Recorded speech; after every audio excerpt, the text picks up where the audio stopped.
Это актуальное интервью в студии Юрий Осипов. Здравствуйте.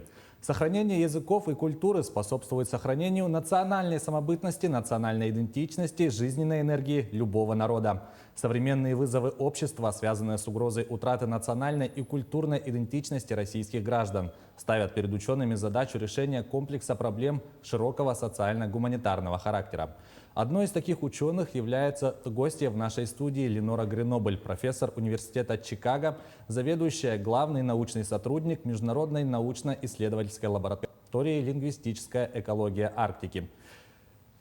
Уважаемая доктор Гренобль, здравствуйте. Ну и прежде всего, с чего начался ваш интерес к изучению редких и исчезающих языков и культуре малочисленных народов Севера?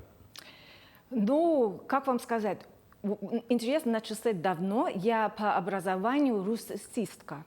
И когда я получила тенер, это уже было давно, я решила взять свое знание российского языка и работать здесь.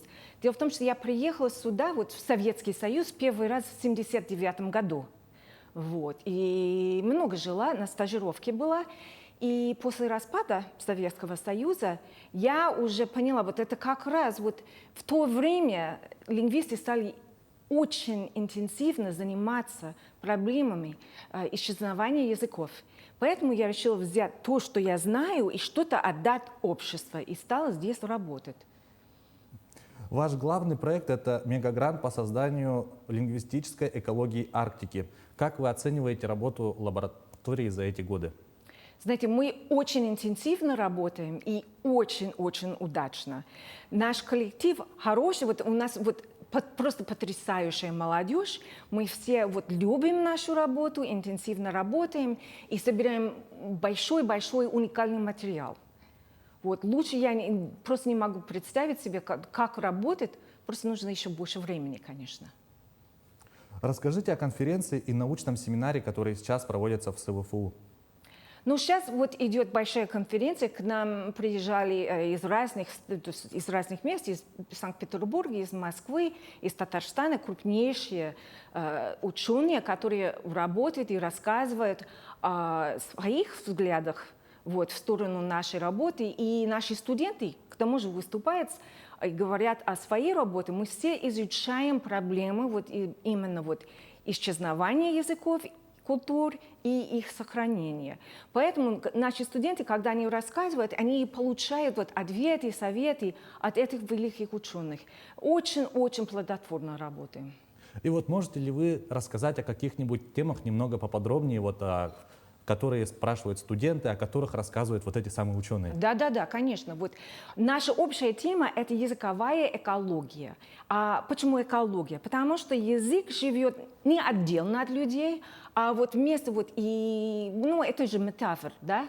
И поэтому мы изучаем и социальные, общественные факторы, которые влияют на язык, на состояние его, и культурные. Наши студенты уникальные тем, что они сами являются носителями именно тех культур и языков, которыми мы занимаемся. Поэтому они делают такие исследования по своим интересам, которые все относятся к культуре, к языку. Как язык уходит, как содерживается, какие факторы влияют, какие изменения в грамматике или фонетике, в звуковой системе. И мы обсуждаем мы обсуждаем и науку, и какие меры воспринимать, чтобы все это остановить. Большая проблема – это языковой сдвиг, когда люди говорят, перестают говорить на своем на родном языке и переходят на другой. Как с этим бороться? Это главный вопрос нашей работы. Ну и все, о чем вы говорите, это все же касается больше филологии. Но вместе с вами работают, вместе с филологами, географы, математики, другие вузы, другие институты. В чем суть этой коллаборации? Вообще это для нас это вообще очень важно, потому что как я сказала, тема языковая экология. И не случайно мы взяли слово «экологию», потому что влияет на состояние языковой культуры, конечно, влияет не только язык, ну и даже природа, вот люди, экономика, политика и так далее. Поэтому нам нужен междисциплинарный подход к проблеме, чтобы просто понимать и все это изучать. Это очень много дает. Вообще без других областей, я думаю, что ничего не получится. Вот нужно совместная работа, вот так. Ну и касаясь ваших исследований, почему все-таки важно сохранять вот эти языки и есть ли способ искусственно их поддерживать? И нужно ли это? Ага, ну это очень важно. Когда язык уже исчез, тогда вот люди понимают, насколько им это важно. Язык вот и доступ к языку, к культуре, мы знаем, что благополучие человека и благополучие всего общества очень тесно связано вот с языком. И мы знаем, то есть это уже доказано, что здоровье даже человека, физическое здоровье и психологическое вот здоровье тоже зависит от знания, употребления, от доступа к языку. Поэтому это же очень важно. Есть вот, но сохранить это как? Мы занимаемся и документированием языков, значит, что мы записываем живую речь, вот, снимаем видео и так далее. Но это сохранение, а мы хотим, чтобы развить язык, чтобы говорили на них, вот, на всех этих языках. Я хочу добавить, что вот в республике в Якутии вот просто уникальные возможности это делать, потому что ваши языки вот еще живут, они еще живые, на них говорят. У вас вот царствует двуязычие, многоязычие. Очень многие тут знают хотя бы вот два языка, якутский и русский, да, или якутский и венский, вот такие языки. Поэтому вообще вот так чувствуете, что это вот, ну вот какие возможности, какой потенциал. Ну и, собственно, раз уж мы перешли к республике, нам известно, что в этом году было проведено несколько экспедиций в Арктике. Вот какие результаты этих экспедиций, было ли обнаружено что-то интересное? Очень интересно. Вот мы были, но у нас было в течение мегагранта у нас были более 40 экспедиций в самые разные места, в поселки, в города и так далее. Мы рассматриваем влияние промышленности на состояние языков. Мы узнали, что, во-первых, что вот люди очень любят свои языки, уважают свои языки, и настолько вот язык связан с идентичностью. Вот вы сами вот подняли вот этот вопрос в начале нашего разговора, и люди вообще заинтересованы. Вот. И в разных местах разные факторы влияют на употребление языка. Ну и вот вы сами упомянули, что у нас в республике царит двуязычие, многоязычие. Как это влияет на человека и насколько это полезно или же наоборот вредно? Это очень полезно. Безусловно полезно. Вот, уже совсем доказано, без вопросов, что человек, который двуязычный, вот, мозг работает быстрее и лучше.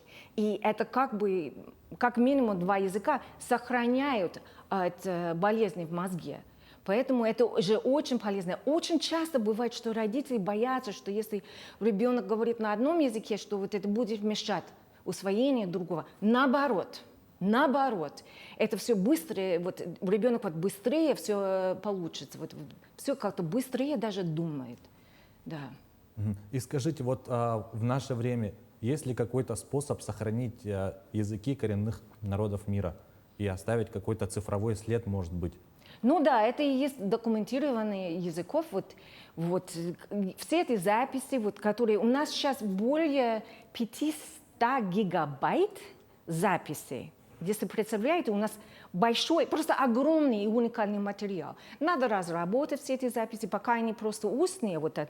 Если вот язык исчезнет в смысле, что на нем не говорит, да, значит, никто не поймет, что там. Поэтому надо их расшифровать, анализировать и перевести, чтобы вот были вот, ну, чтобы они сохранились в этой форме. Но, конечно, вот язык вот в первую очередь сохраняется у людей. Это не значит, что он не меняется. Конечно, любой язык меняется все время. Это же значит, что язык живой.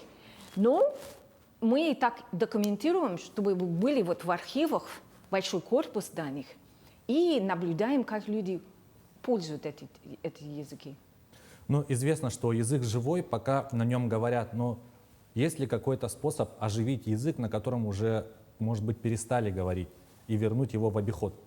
Да, есть и практика такая. И у нас в Штатах вот есть вот конкретные случаи, когда вот люди восстановили язык с нуля. Значит, на нем не говорили вот много поколений даже. Но это очень сложно, и это требует очень много сил и терпения. Поэтому, конечно, лучше этим заниматься, пока не поздно. Пока этим не надо делать, просто не надо вот начать с нуля. Конечно, вот я хочу еще добавить, что в Республике Якутия вот уже очень много этим занимаются. Наш вот большой плюс в том, что у нас молодые. И они работают над своими языками, они говорят, и они могут получить такой просто уникальный материал лучше всех других ученых. Вот лучше меня, лучше вот наших коллег. Они вот, просто у них прямой доступ к носителям. Ну и вот говоря о молодых ученых, как вы с высоты своего опыта могли бы оценить их работу, их рвение и их интерес к изучению языков? Их интерес очень высокий. Я думаю, что вот сейчас вот текущее поколение молодых, вот они просто вот понимают, насколько это важно и как им будет трудно без языка. Наши студенты просто потрясающие. Такие, я с таким большим удовольствием с ними работаю. Они любят свой язык, они умные, талантливые. Вот, и работяги такие, просто потрясающие студенты. И мы, вот, несмотря на то, что вот, ну, этот мегагрант, мы работаем вместе вот 3 года, получается. Вот у них вот все вот быстро вот подрос вот потенциал, вот, и они уже работают как самостоятельные ученые. И насколько важна поддержка вот таких исследовательских работ мегагрантами? Что они дают?